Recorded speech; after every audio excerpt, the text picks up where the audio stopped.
पंचम श्रेणी वैदिक गणित उपाधार गुणन कमर पढ़ा उदाहरण नेबा 27 गुणन 28। अच्छा एठारे उपाधार नेबा 30 जहाँकि आधार 10 रो 3 गुण। अच्छा 27 30 रु केते कम 3 कम एवं 28 केते कम 2 कम। प्रथम सोपान ऋणांक 3 गुणन ऋणांक 2 समान 3 दूणे 6। द्वितीय सोपान 27 रे 2 विजय करवा किंबा 28 रु 3 विजय करवा जहाँकि 25 हेब।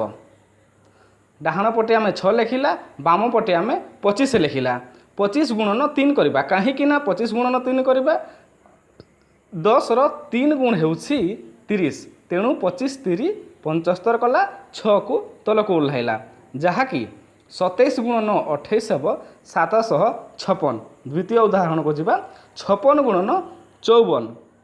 अच्छा एठारे उपाधार नेबा 60 10 रो 6 गुण 60 गुणन 6 करवा देखिबा।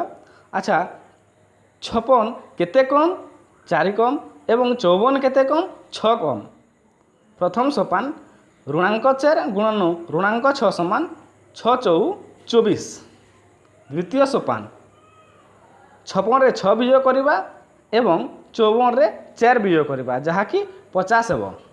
एवं ये जो 4 आम लिखिला 2 को आम हासिल नेबा 2 अंक विशिष्ट आम पाइछे तेणु 2 को आम हासिल नेबा।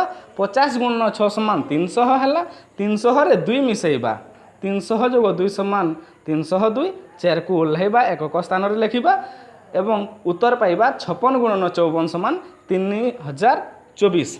धन्यवाद।